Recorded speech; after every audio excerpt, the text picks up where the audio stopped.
Regional trade agreement, देखिए तीन term है, रीजनल ट्रेड और एग्रीमेंट, यानी कि एक ऐसा एग्रीमेंट जिसमें ट्रेड यानी व्यापार से रिलेटेड एग्रीमेंट होता है। रीजनल यानी कि एक रीजन में रहने वाले लोग, कंट्रीज के बीच में, तो यही चीज़ क्या कहलाता है, रीजनल ट्रेड एग्रीमेंट। यानी कि जब आप आपस में आपके रीजन में जो कंट्रीज हैं उनके बीच में जब ट्रेड एग्रीमेंट करते हैं तो वो आरटीए फॉर्म होता है। तो RTA refers to a treaty that is signed by two और more countries to encourage free movement of goods and services across the border of its members. यानी कि जब एक रीजन के कंट्रीज जो हैं वो आपस में ट्रीटी साइन करते हैं और जिससे कि फ्री मूवमेंट होता है गुड्स और सर्विसेज का across border of its members, तो उसी को हम क्या कहते हैं, रीजनल ट्रेड एग्रीमेंट कहते हैं। जैसे कि एग्जांपल के तौर पे नाफ्टा है, तो नाफ्टा में क्या है, मैक्सिको, कनाडा और यूनाइटेड स्टेट, इन तीन लोगों की ट्रीटी है। इन तीन लोगों का क्या है, ट्रेड एग्रीमेंट है, फ्री ट्रेड एग्रीमेंट है। और इन तीनों कंट्रीज के बीच में क्या होता है कि आसानी से मूवमेंट होता है गुड्स और सर्विसेज का, तो इसको क्या कहते हैं, रीजनल ट्रेड एग्रीमेंट। तो नाफ्टा, सार्क, ये साफ्टा जो हो गया है अभी, आसियन है, ये सब क्या है, ये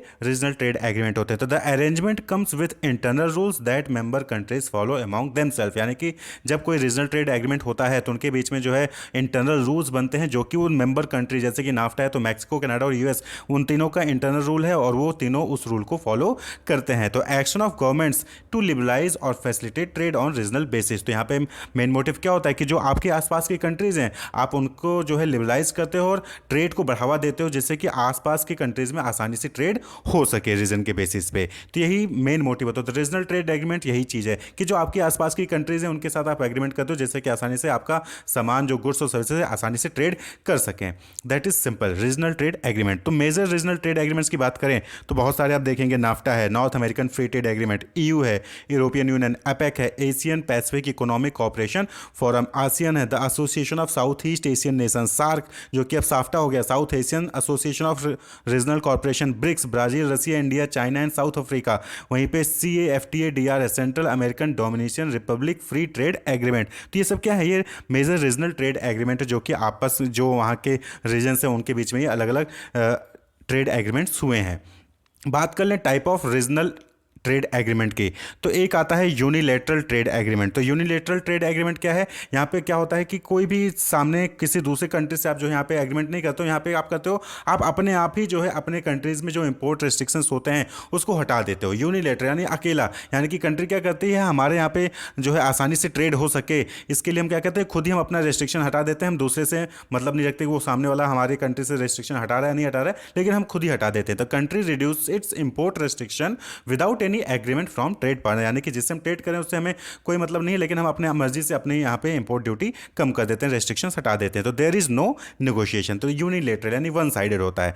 वहीं पे दूसरा एग्रीमेंट होता है bilateral trade agreement. Bilateral trade agreement क्या हो गया, बाई मतलब दो, तो जब किसी दो कंट्री के बीच में जो है ट्रेड एग्रीमेंट होता है तो उसको हम बाईलेटरल ट्रेड एग्रीमेंट कहते हैं। जैसे कि इंडिया थाईलैंड जो है फ्री ट्रेड एग्रीमेंट हुआ था जो कि सितंबर 2004 से एक्टिव है। इंडिया श्रीलंका FTA है फ्री ट्रेड एग्रीमेंट जो कि मार्च 2000 में था। तो ये क्या है, बाईलेटरल यानी कि दो कंट्रीज के बीच में जो है ये ट्रेड एग्रीमेंट होता है। इन दोनों के कंट्री के बीच में आसानी से मूवमेंट ऑफ गुड्स और सर्विसेज हो सकता है। वहीं पे तीसरा जो टाइप है that is multilateral trade agreement. समझ गए होंगे कि मल्टीलेटरल यानी कि तीन या उससे अधिक, बिटवीन 3 और मोर कंट्रीज, यानी कि तीन या उससे अधिक कंट्रीज के बीच में जब जो है फ्री ट्रेड एग्रीमेंट होता है तो उसको हम कहते हैं मल्टीलेटरल ट्रेड एग्रीमेंट। जो कि अभी आपने देखा नाफ्टा, साफ्टा, आसियन, ये सब क्या है, ये सब मल्टीलेटरल ट्रेड एग्रीमेंट है। क्यों? क्योंकि यहाँ पे तीन या उससे अधिक कंट्रीज जो है इस एग्रीमेंट में ट्रेड एग्रीमेंट्स में होती हैं। क्लियर। अब बात कर ले merits of regional trade agreement. तो मेरिट्स क्या होंगे, तो हमने ट्रेड क्रिएशन और ट्रेड डाइवर्जन इन दोनों टॉपिक पे हमने पहले ही वीडियो बना रखा है डिटेल में, तो आप वहाँ पे देख सकते हैं। तो ट्रेड क्रिएशन क्या होता है, ये मेरिट होता है। रीजनल ट्रेड एग्रीमेंट जब होता है ना तो ट्रेड क्रिएशन होता है, यानी कि जो एफिशिएंट प्रोडक्ट प्रोड्यूसर होता है, यानी कि लेस कॉस्ट में कोई जो प्रोडक्ट बना रहा होता है वो कंट्री सभी को जो है वहाँ पे बिजनेस देती है, यानी कि सभी कंट्रीज में आसानी से वो ट्रेड कर सकती है। तो ट्रेड क्रिएशन होता है। Due to removal of tariff barrier commodities will be available at cheaper price. क्यों? क्योंकि जो सस्ते में बना रहा है वो सभी जगह पे जब इंपोर्ट करेगा, एक्सपोर्ट करेगा तो क्या होगा, सभी को सभी कंट्रीज में चीपर प्राइस में जो है प्रोडक्ट अवेलेबल होगा। एम्प्लॉयमेंट अपॉर्चुनिटी क्या होगा कि जब ह्यूमन रिसोर्स हो गया, नेचुरल रिसोर्स हो गया, फाइनेंशियल रिसोर्स हो गए, ये जब फ्रीली फ्लो करेंगे तो एम्प्लॉयमेंट अपॉर्चुनिटीज भी क्या होंगी, जनरेट होंगी। कॉपरेशन, यहाँ पे क्या होगा कि जब रीजनल ट्रेड एग्रीमेंट होता है तो आपस में लोग जो पॉलिटिकली और सोशल ऑब्जेक्टिव को अचीव करने के लिए एक दूसरे की हेल्प भी करते हैं। अलग अलग कंट्रीज जो होती हैं, तो एक कंट्री कंट्री दूसरे कंट्री को कोऑपरेट करती है। एफडीआई में इंक्रीज होगा, जब इंपोर्ट बैरियर्स हटेंगे, एक्सपोर्ट बैरियर्स कम होंगे, तो क्या होगा कि एफडीआई जो है वो बढ़ावा होगा, यानी कि दूसरे कंट्री के जो इन्वेस्टर्स होंगे वो आपकी कंट्री में आके एफडीआई करेंगे, मेंबर्स कंट्री में जाके वो फॉरेन डायरेक्ट इन्वेस्टमेंट करेंगे। इकोनॉमी ऑफ स्केल, जब डिमांड बढ़ेगी, जब आपका जो है सप्लाई बढ़ेगा, कस्टमर्स ज़्यादा होंगे, तो आप इकोनॉमी ऑफ स्केल को अचीव कर पाएंगे, यानी कि आप जो पर यूनिट कॉस्ट होती है वो आपकी कम से कम जाएगी। तो ये जो है मेरिट्स हो जाते हैं। वहीं पे डिमेरिट्स की बात करें तो इसके रीजनल ट्रेड एग्रीमेंट के कुछ डिमेरिट्स में, जैसे कि ट्रेड डाइवर्जन, जो कि हमने डिटेल में डिस्कस कर रखा है। ये क्या है, उल्टा होता है ट्रेड क्रिएशन का। यहाँ पे क्या होता है कि ट्रेड डाइवर्जन हो जाता है, यानी कि जो सस्ते में प्रोडक्ट बना रहा होता है, जब रीजनल एग्रीमेंट हो जाता है तो जो सस्ते में बना रहा होता है ना, उसकी वजह हम जो महंगे में बना रहा होता है उससे प्रोडक्ट परचेज कर लेते हैं, परचेज करना पड़ता है बिकॉज ऑफ ट्रेड एग्रीमेंट। तो ये ट्रेड डाइवर्जन होता है, यानी कि ट्रेड डाइवर्ट हो गया, सस्ते वाले को छोड़ के हमें महंगे वाले के पास जाना पड़ जाता है एज पर कंपेयर टू। लेकिन जब आप समझेंगे तो वो आपको सस्ता ही पड़ेगा उसके अकॉर्डिंग, लेकिन फिर भी ट्रेड एग्रीमेंट की वजह से क्या होता है कि जो महंगे में बना रहा है उससे हम प्रोडक्ट परचेज कर रहे होते हैं। एम्प्लॉयमेंट शिफ्ट एंड रिडक्शन, यहाँ पे क्या होता है कि एम्प्लॉयमेंट शिफ्ट जाएगी, बट ऑब्वियस बात है कि जब हम जो है एग्रीमेंट कर रहे हैं तो हमें सपोज करें कि इंडिया को कहीं दूसरे कंट्री में जो है सस्ते में लेबर मिल रहा है, तो हमारी जो कंपनीज हैं वो कहाँ चली जाएंगी, जहाँ पे लेबर सस्ते में मिल रहा है, तो हमारा एम्प्लॉयमेंट इंडिया से कहाँ शिफ्ट हो गया, दूसरी कंट्री में हो गया। तो ये क्या है, ये डिमेरिट्स हैं, ये जो है क्या कहते हैं लिमिटेशंस हैं रीजनल ट्रेड एग्रीमेंट के। इसी तरीके से इन्वेस्टमेंट डाइवर्जन, बट ऑब्वियस बात है कि जब हम लोग मिलकर एक साथ रीजनल ट्रेड एग्रीमेंट में बैठे हैं तो कोई फॉरेन इन्वेस्टर्स है वो हमारे यहाँ पे आएगा तो हमारे यहाँ पे इन्वेस्टमेंट करेगा नहीं, क्यों, क्योंकि हम ऑलरेडी अपना ग्रुप में दूसरे ग्रुप में बैठे हुए हैं, तो वो यहाँ से स्विच कर जाएगा। तो foreign investors may find less attractive to invest in such member countries, क्योंकि वो यहाँ पे इन्वेस्ट करेंगे तो उनको भी जो है उस रूल को फॉलो करना होगा। तो इससे क्या होता है, ये लेस अट्रैक्टिव हो जाता है, यानी कि इन्वेस्टमेंट भी हमारे यहाँ से डाइवर्ट हो जाता है। लॉस ऑफ नेशनल सॉवरेनिटी, सबसे इंपॉर्टेंट चीज़ यहाँ पे क्या होता है कि जब आप किसी एग्रीमेंट में चले जाते हो तो आपकी जो खुद की जो गवर्निंग होती है ना वो खत्म हो जाती है। क्यों, क्योंकि अब जो है आपको उस ट्रेड एग्रीमेंट के अकॉर्डिंग चलना होगा। Clear, authority of state to govern itself और अनदर स्टेट वो खत्म हो जाएगी। अब आपको जो है जो एग्रीमेंट में बात हुई है उसके अकॉर्डिंग आपको चलना होगा, या फिर आप अपोज करके फाइट करें। तो यहाँ पे क्या होता है, आपकी सॉवरेनिटी जो है वो खत्म हो जाती है, रीजनल ट्रेड एग्रीमेंट में खत्म हो जाती है, मतलब कि कम हो जाती है। यानी कि जब आप मेंबर रहेंगे किसी एग्रीमेंट के, ट्रेड एग्रीमेंट के, तो फिर आपको सबके अकॉर्डिंग काम करना होगा, आप अकेले अपनी मर्जी से काम नहीं कर सकते हैं। तो ये जो है डिमेरिट्स हैं कुछ रीजनल ट्रेड एग्रीमेंट के। ईयू यानी यूरोपियन यूनियन, नाम से क्लियर है, जो यूरोप के डिफरेंट डिफरेंट कंट्रीज थे उनका आपस में यूनियन डेवलप हुआ और उसी को क्या कहा गया, यूरोपियन यूनियन। नॉर्मली क्या होता था कि यूरोप सेक्टर के जो कंट्रीज थे वो आपस में ही लड़ाई कर रहे थे, फाइट कर रहे थे और एक दूसरे को नुकसान पहुंचा रहे थे। तो इससे बचने के लिए उन्होंने क्या किया कि सभी देशों को एक साथ मिला लिया और उस यूनियन को क्या कहा गया, यूरोपियन यूनियन कहा गया। The European union is a group of 27 countries in Europe. तो यूरोप में जो 27 कंट्रीज हैं उन्हीं के ग्रुप को क्या कहा गया, European Union. These countries came together to make things better, easier and safer for people. तो ये सारी कंट्रीज एक साथ आए ताकि जो पीपल के लिए जो चीज़ें हैं वहाँ पे जो लड़ाई झगड़े हो रहे थे वो सब खत्म हो जाएं, सारी चीज़ें ईजी हो जाए और सेफ रहें पीपल वहाँ के लोग। They agree to work together and help each other. तो ये 27 कंट्रीज के हैं आपस में एक दूसरे के साथ काम करने के लिए और एक दूसरे को हेल्प करने के लिए साथ में आ गए। यूरोपियन यूनियन इसीलिए बना। तो फाउंडेड ऑन 1 नवंबर 1993। तो यूरोपियन यूनियन कब फाउंड हुआ, 1 नवंबर 1993 को ये यूरोपियन यूनियन एग्जिस्ट किया। और हेडक्वार्टर इसका जो लोकेटेड है वो है ब्रसल, बेल्जियम में। तो ब्रसल बेल्जियम में इसका हेडक्वार्टर है यूरोपियन यूनियन का। The United kingdom withdrew from the European union on 31 जनवरी 2020।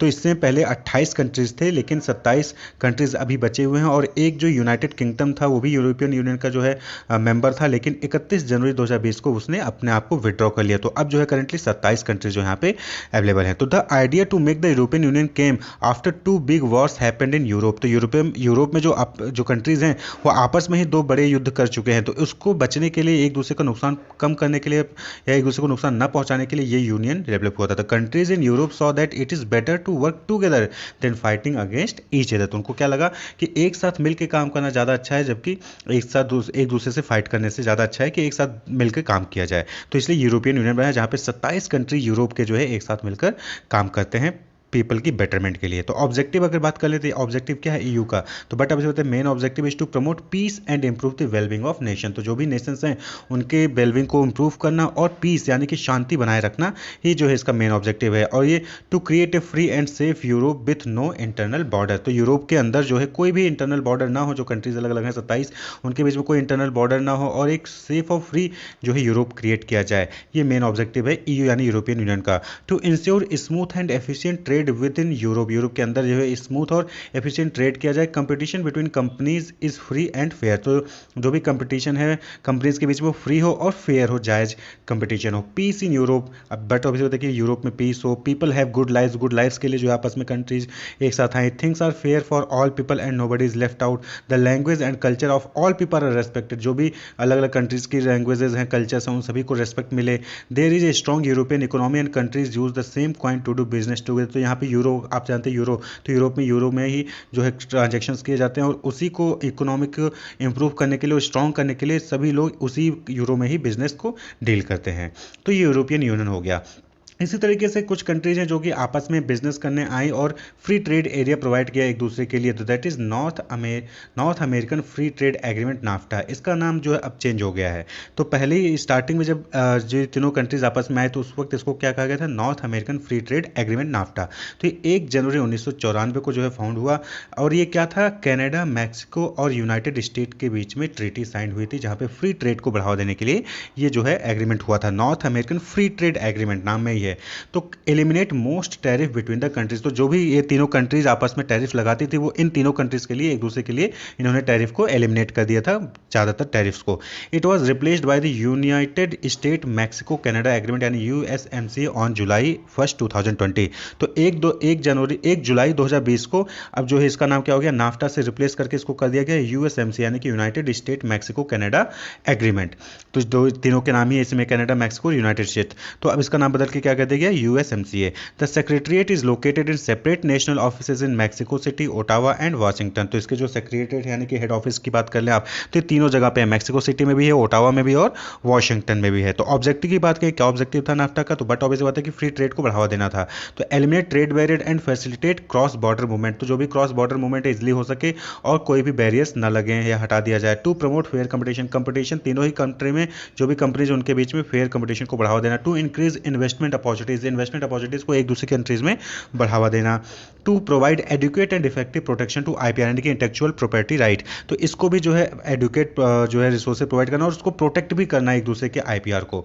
ये इन तीनों कंट्रीज का जो है मेन मोटिव था और इसके लिए उन्होंने ट्रीटी साइन की जिसका नाम था north American free trade agreement, जो कि अब जो है यूएसएमसी हो गया यानी कि United state Mexico Canada agreement हो गया है। तो इसी तरीके से अलग अलग कंट्रीज आपस में यूनियन बनाती हैं, इंटीग्रेशन करती हैं, उसी को हम क्या कहते हैं, अलग अलग नाम से जानते हैं। तो ईयू देखा आपने, जहाँ पे 27 कंट्री एक साथ आई ताकि लड़ाई झगड़े ना हो, सभी के वेलबिंग के लिए काम किया जाए, तो वो था ईयू, यूरोपियन यूनियन। इसी तरीके से कनाडा, मैक्सिको, यूनाइटेड स्टेट एक साथ आए तो इन तीनों ने एग्रीमेंट किया, उसको क्या गया, नाफ्टा, जो कि बाद में बदल गया यूएसएमसी कर गया। इसी तरीके से आपने देखा एशियन, ये भी क्या है, ये association of South East Asian nation, जो साउथ ईस्ट में एशियन नेशंस हैं उनका एसोसिएशन है। तो यहाँ पे क्या है, देखें जैसे फिगर में आप हैं, यहाँ पे 10 कंट्रीज एक साथ आती हैं।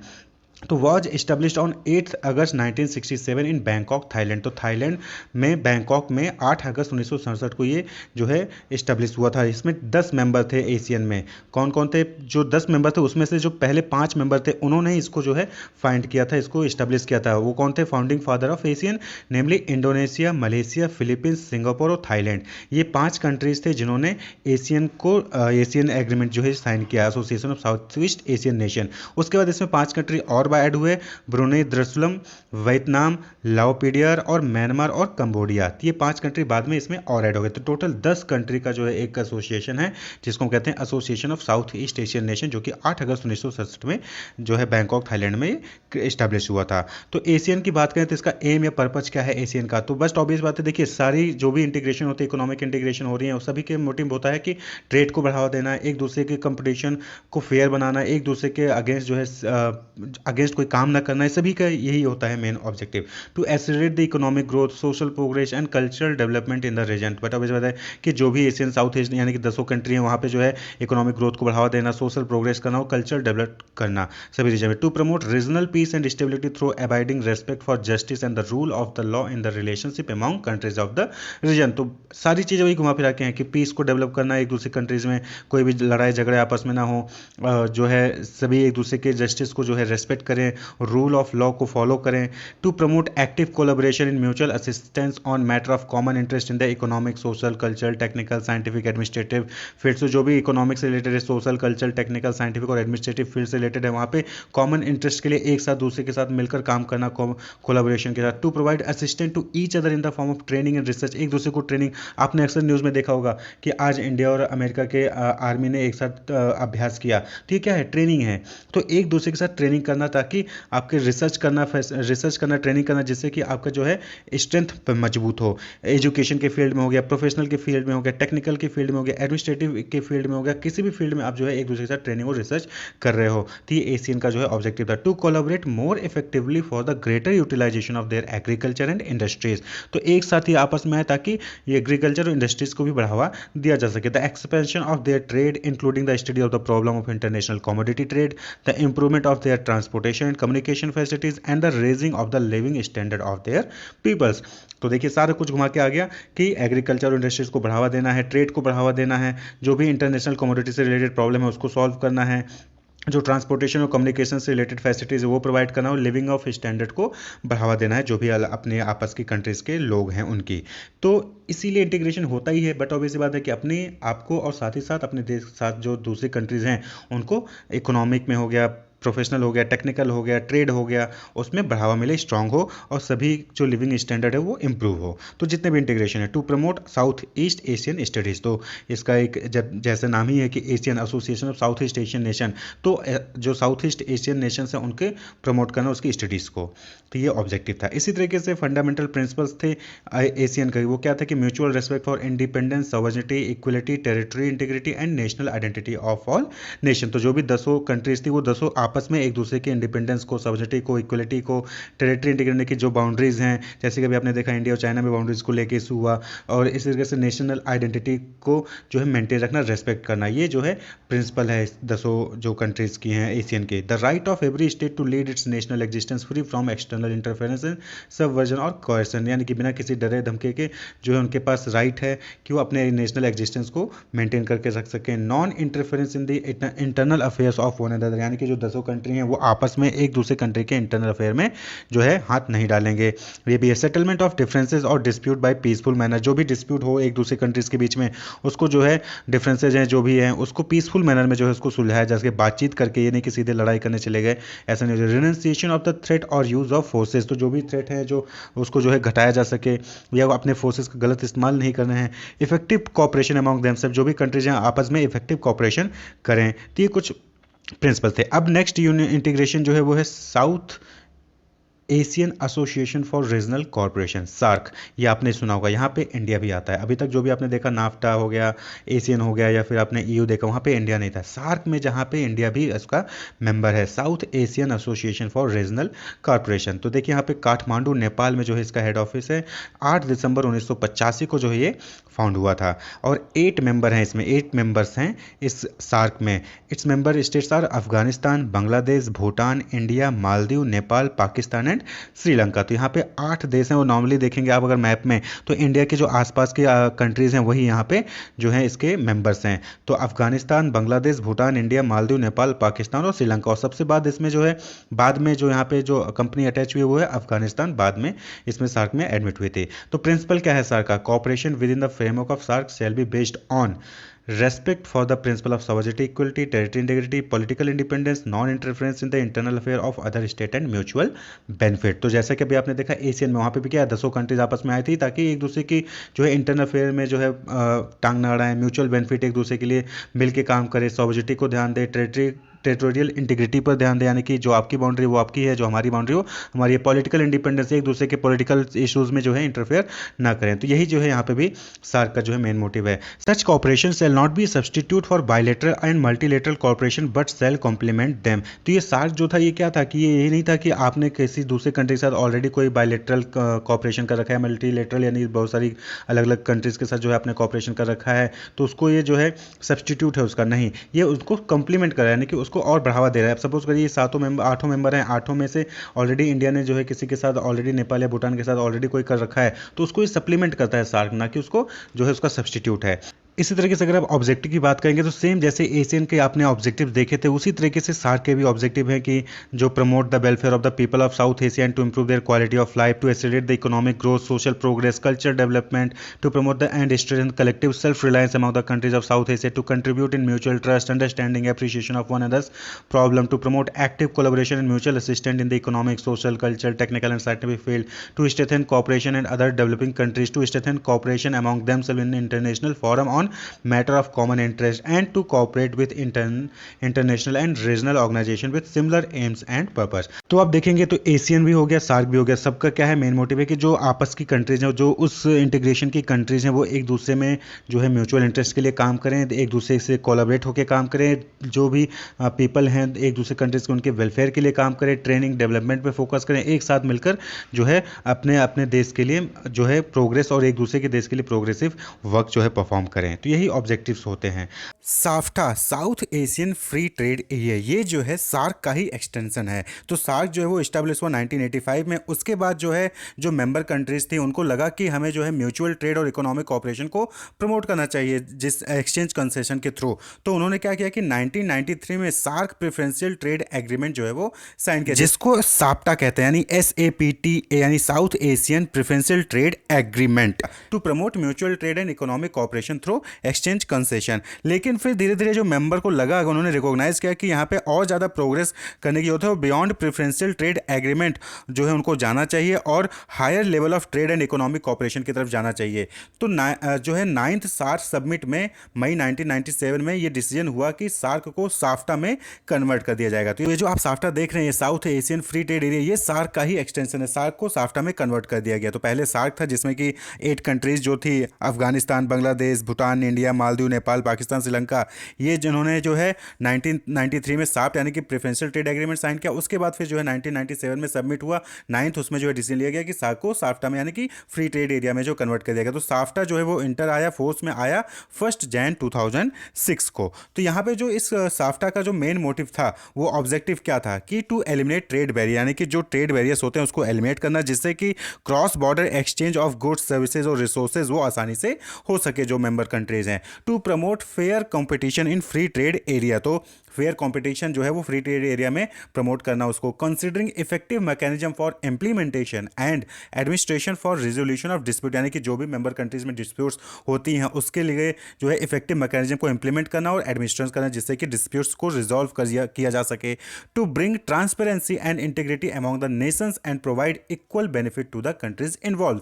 तो जो साफ्टा में कंट्रीज हैं यानी सार्क में जो कंट्रीज हैं उनको जो है ट्रांसपेरेंसी हो और इंटीग्रिटी भी जो उनको प्रोवाइड करे, जिससे कि इक्वल बेनिफिट जो है सभी को मिले, सभी मेंबर कंट्रीज को मिले। To provide special preference to the least develop countries, यानी कि जो लीस्ट डेवलप कंट्री हैं अमॉन्ग द मेंबर्स उनको जो है स्पेशल प्रेफरेंस जो है वो प्रोवाइड किया जाए। जैसे कि शुरुआत के जो 2 साल थे उसमें इंडिया, पाकिस्तान और श्रीलंका जो साउथ एशिया की कंट्री थी उन्होंने अपनी ड्यूटीज़ को 20% नीचे लेके आए थे फर्स्ट फेज़ में। जो फर्स्ट फेज़ 2 साल का था साफ्टा का, उसमें जो है 20% अपनी जो उनके ड्यूटीज़ थी उसको इन्होंने डिक्रीज़ किया था। तो ये स्पेशल प्रेफरेंस हो गया एक तरीके से। तो साफ्टा जो है वो सार्क का एक्सटेंशन है। सार्क बना पहले, फिर 1985 में, फिर जो है 1993 में साफ्टा को लिए उन्होंने साइन किया। साफ्टा के बाद जो है वो साफ्टा आया। साफ्टा जो है 2006 में जो है वो फोर्स में आया। तो ये मेन इंपॉर्टेंट ऑब्जेक्टिव थे साफ्टा के। अब आता है ब्रिक्स। यहाँ पे भी आपने देखिए इंडिया यहाँ पे भी ब्रिक्स में है। तो ब्रिक्स क्या है, ये सिनोनिम है, जैसे कि हमने पहले बताया था, Brazil, Russia, India, China and South Africa. तो पहले ये क्या था, ब्रिक था, यानी कि ब्रिक में साउथ अफ्रीका नहीं था। बाद में जो है साउथ अफ्रीका इस इंटीग्रेशन में ऐड हुआ और फिर ये क्या हो गया, 5 मेजर जो है इकोनॉमीज़ हैं उनका इंटीग्रेशन हो गया, Brazil, Russia, India, China and South Africa. तो ये एक्रोनिम होता है। Originally the first 4 were grouped as BRIC. तो जो ब्राज़ील, रसिया, इंडिया और चाइना थे पहले इन्होंने इस इंटीग्रेशन किया था, बाद में साउथ अफ्रीका भी इसमें आ गया था। तो ये 2009 में फॉर्म हुआ था जो ब्रिक्स है, और साउथ अफ्रीका 2010 में इसमें ऐड हुआ था। The BRICS leader summit is convened annually. तो जो ये ब्रिक्स है ये कोई इंटीग्रेशन नहीं, एक्चुअली ये एनुअल सबमिशन होता है, एक तरीके से सेमिनार है सपोज करिए। तो यहाँ पे जो है एनुअली हर साल जो है ये ब्रिक सबमिट होती है और अलग अलग कंट्रीज़ में, अलग अलग, कभी ब्राज़ील में, कभी रशिया में, कभी इंडिया में, ये सबमिट जो है हर कंट्रीज़ में जो भी मेंबर कंट्रीज़ हैं वहाँ पे एनुअली जो है ऑर्गेनाइज कराई जाती है। BRICS does not exist in the form of organization, यानी कि कोई ऑर्गेनाइजेशन नहीं है, but it is an annual summit between the supreme leader of 5 nation. तो जो 5 नेशन के सुप्रीम लीडर्स होते हैं उनके बीच में एक एनुअल समिट होता है, तो ये ब्रिक्स वही होता है। तो ब्रिक्स में जो भी कंट्रीज़ हैं यानी कि Brazil, Russia, India, China and South Africa, ये आपस में हर साल कहीं ना कहीं किसी कंट्री में जाके सबमिट करती हैं और ये कोई ऑर्गेनाइजेशन नहीं है। तो ब्रिक्स की अगर हम बात कर लें कि ऑब्जेक्टिव क्या है, तो the BRICS seeks to deepen, broaden and intensify cooperation with in the grouping and among the individual countries for more sustainable, equitable and mutual beneficial development. तो बट ऑब्वियस बात है, सिंपल सी वही चीज़ है कि एक दूसरे को कॉपरेट करना, एक दूसरे की कॉपरेशन को और बढ़ाना, सस्टेनेबल डेवलपमेंट के लिए काम करना, इक्विटेबल बराबर बराबर डेवलपमेंट के लिए काम करना, म्यूचुअली बेनिफिशियल डेवलपमेंट के लिए, यानी कि ऐसा डेवलपमेंट करना जिससे कि हमारा भी फायदा हो और आपका भी फायदा हो। तो ब्रिक्स में जो भी कंट्रीज हैं एक दूसरे से ऐसे ऐसे प्लान्स लेके आते हैं। BRICS takes into consideration each member growth, development and poverty objective to ensure relation are built on the respective countries economic strength and to avoid competition where possible. तो ब्रिक्स में क्या है कि एक दूसरे से ऐसे कोई भी डिसीजन ना लेना जिससे कि कंपटीशन को बढ़ावा, बल्कि कंपटीशन खत्म हो एक दूसरे कंट्री से, ऐसे डिसीजन मेकिंग करना है, डेवलपमेंट के लिए काम करना है, मेंबर्स एक दूसरे की कंट्री के ग्रोथ के लिए काम करना है, पॉवर्टी को हटाना है। तो नॉर्मली अगर आप देखेंगे तो सारे यूनियन, चाहे यूरोपियन यूनियन हो, एशियन हो, या फिर सार्क हो गया, फिर ब्रिक्स हो गया, या फिर आपका नाफ्टा हो गया, ये सभी का ऑब्जेक्टिव क्या है कि एक दूसरे कंट्री के लिए मिलकर काम करना, एक दूसरे के यहाँ पे ट्रेड को फ्री करना, जो रिमूव बैरियर्स हैं नॉन टेरिफेस उनको रिमूव करना, एक दूसरे की वेलबींग के लिए, एक दूसरे के पीपल के लिए एक साथ मिलकर जो है अपनी अपनी कंट्रीज़ को बढ़ावा देना और एक दूसरे की कंट्रीज़ को डेवलप करना ही काम है। पॉवर्टी को हटाना हो गया, डेवलपमेंट हो गया, इकोनॉमिक ग्रोथ हो गया, इकोनॉमिक स्ट्रेंथ क्रिएट करना, यही मोटिव होता है जितने भी इंटीग्रेशन होते हैं। तो सब में अगर आप देखेंगे तो ऑब्जेक्टिव आपको नियरली क्या होगा, सबको सेम मिलेगा। तो wish you all the best, keep watching, subscribe the channel for more videos. Thank you.